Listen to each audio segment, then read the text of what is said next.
Halo semuanya, ketemu lagi bersama saya Mardi Yudi Putra di mata kuliah Analisis dan Perancangan Sistem Informasi. Pertemuan kali ini kita akan bahas di pertemuan 9 mengenai materinya adalah perancangan database. Dalam membangun sebuah database, ada dua teknik yang perlu diperhatikan. Yang pertama adalah normalisasi, yang kedua IRD. Untuk membuat sebuah normalisasi, ada beberapa aturan yang perlu diperhatikan. Seperti kita ketahui bahwa konsep normalisasi terdiri dari ada bentuk 1NF, bentuk normal pertama, 2NF, bentuk normal kedua, 3NF, bentuk nomor 3, BCNF, 4NF, dan 5NF. Untuk skala kecil, sebuah project misalkan kalian kerjakan di luar, maka cukup dengan 3NF saja sudah bisa di cover dalam membuat sebuah database, dimana bentuk normal pertama ini adalah sampai dengan ketiga itu bisa dipakai yang secara umum ya. Kemudian apabila relasinya banyak ya, bila ketiga bentuk normal tersebut telah dipenuhi, maka persoalan anomali sebenarnya sudah tidak muncul ya. Jadi cukup dengan 3NF, anomali selesai. Kita masuk ke bentuk normal yang pertama. Dalam bentuk normal pertama, kita harus memperhatikan bahwa ada tabel yang memang belum ternormalisasi, yaitu masih ada atribut yang berulang, artinya harus dinormalkan. Kedua, setiap atribut field itu bernilai tunggal ya. Kemudian atribut atau field hanya satu pengertian saja, artinya tidak ada menjadi dua. Yang keempat adalah atribut bernilai ganda. Ini aturan pertama dalam bentuk 1NF. Dalam membentuk 2NF tentunya adalah syarat pertama harus telah memenuhi 1NF. Apabila belum memenuhi, maka 1NF harus diulang dulu. Nah, kemudian atribut yang bukan kunci harusnya bergantung secara fungsi pada kunci utama atau primary key. Kemudian kunci atribut haruslah unik ya, yang mewakili atribut lain menjadi anggotanya. Dan yang selanjutnya adalah akan ada relasi antar tabel. Kalau kita berbicara tentang antar tabel, maka akan ada Frogen key ya, atau menjadi primary key di tabel lain. Kemudian masih ada tergantungan transitif. Nah, yang ketiga, seperti kita ketahui aturannya adalah harus telah memenuhi syarat bentuk 2NF. Nah, kemudian tidak ada lagi memiliki ketergantungan transitif atau dependensi ya. Nah, kemudian akan bebas anomali seperti insert, update, dan delete.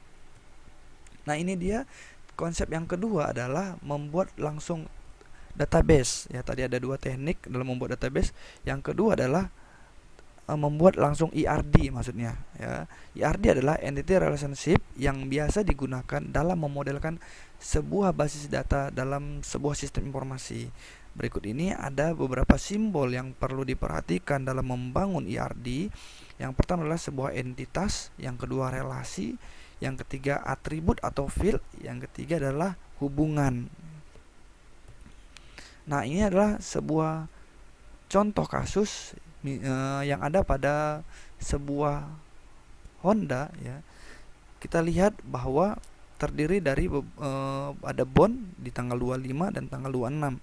Di sini kalau kita lihat kalau kita ubah menjadi sebuah tabel, maka akan ada anomali-anomali yang terjadi. Bagaimana syaratnya untuk melihat dari bond ini mendeteksi? Nah, kita perhatikan dulu atributnya. Ada atribut apa aja? Yang pertama ada nomor bond, kemudian ada tanggal, lalu nomor polisi, ID warna, kemudian ada ID merek, tahun, kemudian ada ID, kemudian nama mekanik, kemudian ada kode part, nama part, kuantum, kemudian ada total potongan dan total bayar. Kalau kita lihat dari atribut itu semua, kita gabungkan menjadi satu tabel, maka akan memiliki 21 atribut ya. Ini nomor 1, nomor bond sampai nomor 11. Ini lanjutannya ke bawah ya, karena dilanjut nggak akan cukup. Kemudian ada total 21 atribut. Nah, seperti kita lihat bahwa nomor bond aja ada 51032114, 51032114 ada 2 kali. Dan ini kebayang kalau kita misalkan punya satu tabel melakukan insert update delete, maka terjadi anomali. Nah, maka sesuai dengan bentuk satu NF tadi menghilangkan anomali ya. Jika sudah dihilangkan anomali, maka kita membentuk sebuah tabel ya. Kita lihat bahwa dari tabel yang ada ya, kita balik ke yang satu. Kita lihat untuk membentuk sebuah tabel apa saja, bagaimana cara mendeteksinya. Kita lihat di sini ada nomor bond, ID kasir, nama kasir. Artinya ini adalah bisa membentuk satu bond namanya bond kasir. Kemudian ada nomor polisi, ID warna, nama, ID merek. Nah, ini bisa menjadi kendaraan. Kemudian ada ID mekanik, nama mekanik, ini kita bentuk menjadi sebuah tabel mekanik. Lalu ada kode part, nama part, kita buat menjadi sebuah tabel baru. Dan yang terakhir nanti ada jumlah, kemudian diskon, kuantum, harga, ini kita buat menjadi transaksi bond. Kita cek di 2NF, maka seperti yang sebutkan tadi bahwa yang menjadi tabel transaksi di sini adalah ada tabel bond ya. Kita lihat ID mekanik diambil dari sebuah tabel yang kita bentuk tadi menjadi tabel mekanik, terdiri dari atributnya ada ID mekanik dan nama mekanik, di mana ID mekanik ini menjadi foreign key pada tabel transaksi, sedangkan di tabel mekanik sendiri menjadi primary key. Kemudian kita lihat ada tabel kode part. Ada atribut kode part. Di sini menjadi foreign key pada tabel bond. Sedangkan pada tabel part ini menjadi primary key. Nah, kemudian ada tabel kasir yang menjadi primary key adalah ada ID kasir sendiri. Sedangkan ID kasir ini bila kita cek di tabel bond maka akan menjadi foreign key. Kemudian tabel berikutnya adalah ada tabel kendaraan, di mana untuk nomor polisi menjadi primary key, dan nomor polisi ini apabila kita lihat di tabel transaksi bond maka ini menjadi foreign key ya di sini. Sehingga kita lihat biasanya masih juga ada tergantungan transitif di sini, yaitu nomor polisi dan nama warna juga, nama merek tergantung fungsional dengan ID, sedangkan nama warna bergantung fungsional dengan ID warna. Nomor bond tidak bisa dijadikan primary key. Kenapa? Karena kenyataannya satu nomor bond bisa terdapat lebih dari satu part yang dibeli ya.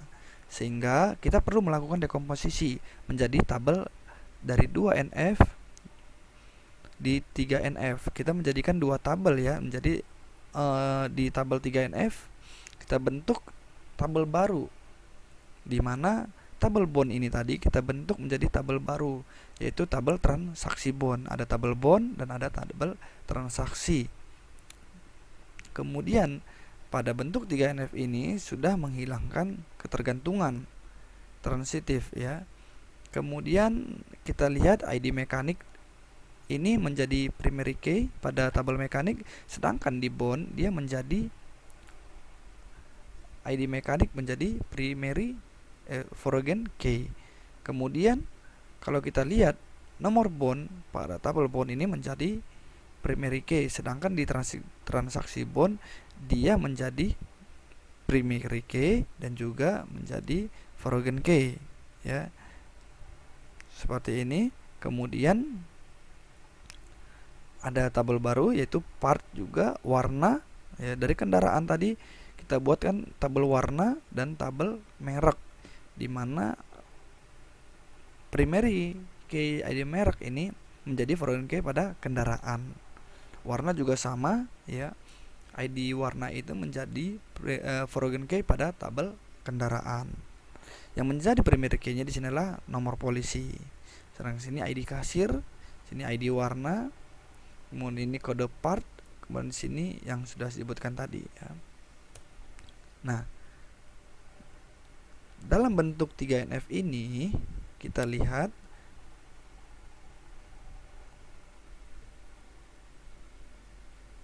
ini sudah ya, sudah jadi. Oke. Kemudian dari bentuk 3NF ini kita lihat untuk menjadikan sebuah IRD, kita lihat ada berapa tabel di sini jadinya? 1, 2, 3, 4, 5, 6, 7, ada 8 tabel.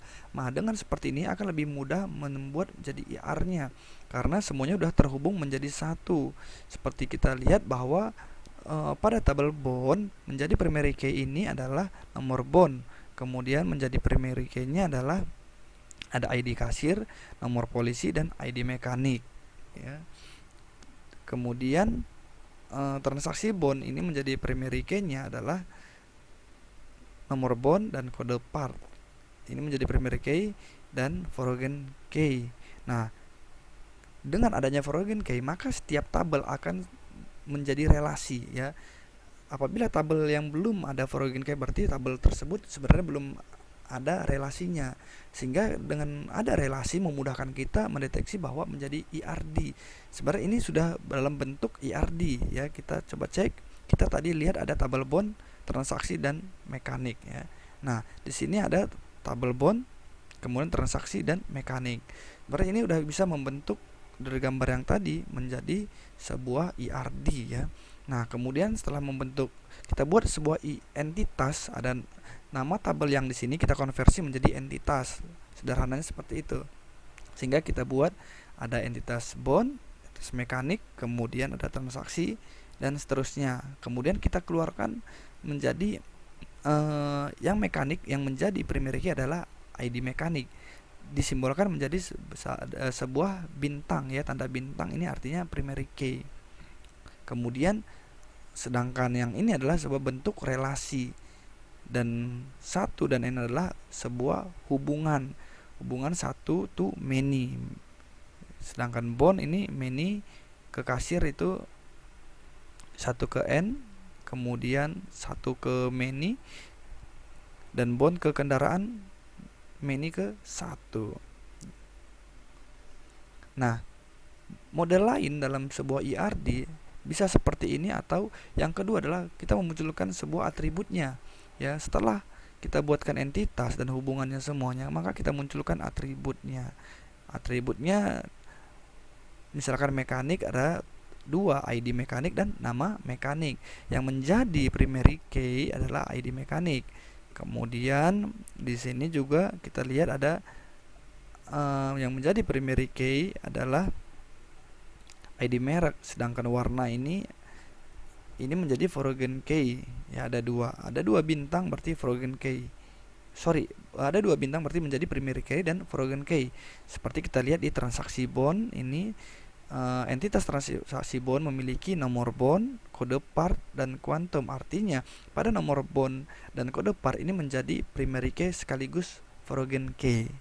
Seperti ini. Nah, kemudian implementasinya dalam sebuah DBMS adalah ini kita coba dalam sebuah SQL Server. Kalian juga bisa membuat di MySQL.